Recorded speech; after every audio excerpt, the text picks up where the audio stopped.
Britain जैसे आधुनिक देश भारत को बदनाम करने में कोई कसर नहीं छोड़ते थे। भारत को तो गवार, जाहिल और अनपढ़ के रूप में देखते थे और पूरी दुनिया में बदनाम करते थे।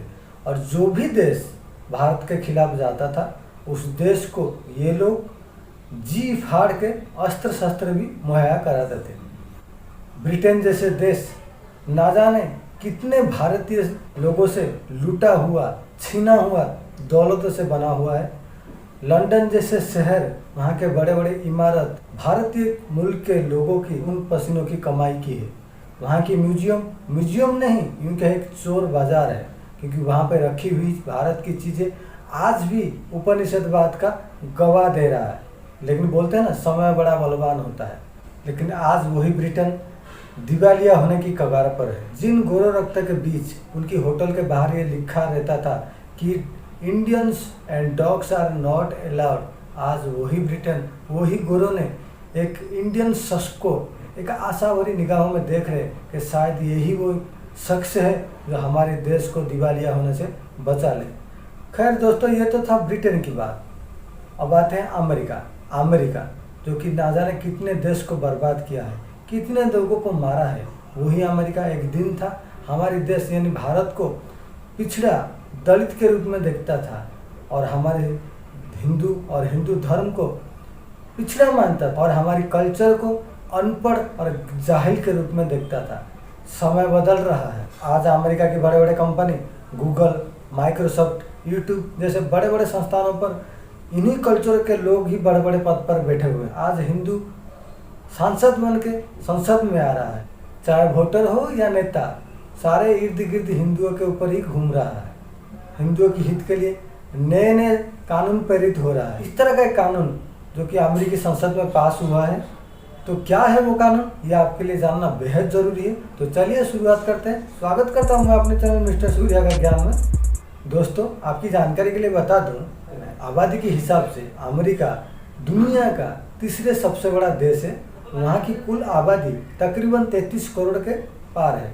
उनमें से 20 करोड़ ऐसे हैं जो कि ईसाई धर्म को मानते हैं, यानी कि ईसाई कहा जाते हैं। उसी लिहाज से सबसे बड़ा ईसाई वाला देश अगर अमेरिका कहें तो भी कोई बुराई नहीं होगा। इसी साल मार्च के अंत में अमेरिका की राज्य जॉर्जिया की कैबिनेट में हिंदू फोबिया एक्ट के तहत यानी कि हिंदुओं की हित के लिए एक अधिवेशन पास हुआ था। उसमें ये लिखा गया था कि हिंदू और हिंदू धर्म जो है दुनिया का सबसे बड़ा और सबसे पुराना धर्म है। जो भी अमेरिकी, जो भी नागरिक हिंदू और हिंदुओं के खिलाफ हो या हिंदू धर्म के खिलाफ हो, अपशब्द बयान देता है या आपत्तिजनक टिप्पणी करता है, तो उसके खिलाफ कड़ी से कड़ी कार्रवाई की जाएगी। उसके बाद फोबियो राज्य जो कि अमेरिका में है, वो भी इस तरह का एक्ट लेके आया। उसके बाद पिछले हफ्ते अमेरिका के सुप्रीम, जिसे कहते हैं अमेरिका का संसद, वहाँ पे एक अधिवेशन पास हुआ है। दोस्तों, आपकी जानकारी के लिए बता दें, दिवाली त्यौहार जो है हिंदुस्तान में तो मनाते ही है, उसके साथ साथ पूरी दुनिया में उसे बढ़ चढ़ कर मनाया जाता है। ठीक उसी तरह अमेरिका में भी हिंदू तो दिवाली मनाते ही है, उसके साथ साथ अमेरिकी भी बढ़ चढ़ कर हिस्सा लेते हैं।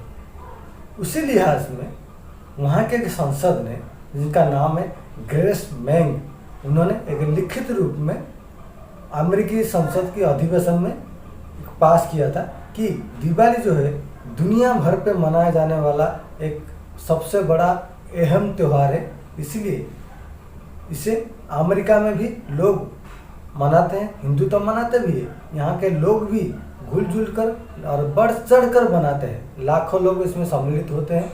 इसीलिए संघीय अवकाश के रूप में छुट्टी दिया जाए, सरकारी छुट्टी के रूप में घोषित किया जाए, ताकि उन लोगों को पता चले कि हम भी यानी कि अमेरिका भी एक लोकतांत्रिक देश है और सबके बारे में जानने की इच्छा रखता है, चाहे त्यौहार हो या किसी धर्म के बारे में।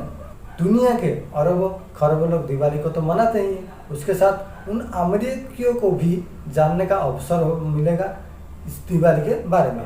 ये पूरा लिखित रूप में उसमें आया था और उन्हें आखिर में लिखे थे और मुझे आशा है कि ये एक्ट पास हो जाएगा। और वैसे हुआ भी, पास हुआ, पास होने के बाद ये राष्ट्रपति के पास जाएगा।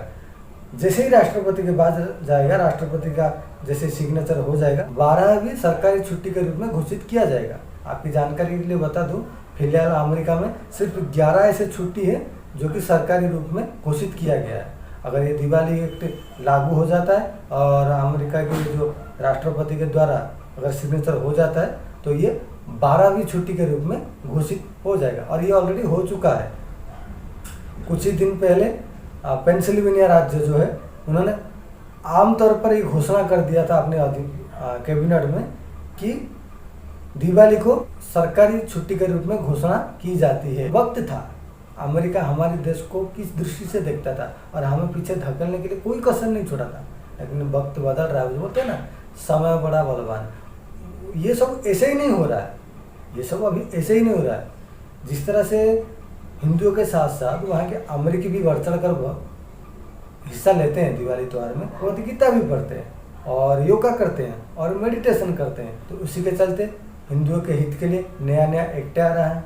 राष्ट्रपति भवन है, वहाँ पे भी इस तरह का दिवाली मनाने का प्रचलन 2009 से शुरू किया था। बराक ओबामा जी ने 2009 से 2017 के बीच जितने दिन वो अपने कार्यकाल में थे, उन्होंने हर साल दिवाली को धूमधाम से अपनी व्हाइट हाउस के अंदर पूरी सहयोग के साथ, पूरे कर्मचारी के साथ ये मनाते थे। उसके साथ साथ 2017 गया, फिर आए कौन, डोनाल्ड ट्रम्प में भी पूरी स्टाफ के साथ और पूरी फैमिली को लेके व्हाइट हाउस में 2017 से 2021 तक उन्होंने भी ये मनाया था। उसके साथ साथ अभी बाइडन के साथ उनकी पत्नी भी पिछले साल मनाते हुए आपने देखे होंगे टीवी पे। अगर हम बात करें हिंदुओं की जो रुतबा है आजकल पूरी दुनिया में छाया हुआ है, तो मतलब ये कहने में भी कुछ गलत नहीं होगा, क्योंकि आप देखोगे अमेरिकी एडमिनिस्ट्रेटर में 80% है जो ऐसा है जो बड़े बड़े पद पर हिंदू ही बैठे हैं, हिंदुस्तान के लोग ही बैठे हैं। अमेरिकी डॉक्टर की बात की जाए 38% ऐसे हैं जो हिंदुओं की आबादी वाले डॉक्टर, यानी कि हिंदुस्तान के डॉक्टर हैं। तो दोस्तों, किस तरह हिंदुओं के प्रति लोगों की आस्था बढ़ती जा रही है, हिंदुओं के लिए नए नए एक्ट आता है, वो भी अमेरिकी संसद में। तो आपका क्या ख्याल है, कमेंट सेक्शन में ज़रूर लिखिएगा और मिलते हैं नेक्स्ट एक नया वीडियो में। तब तक के लिए नमस्कार।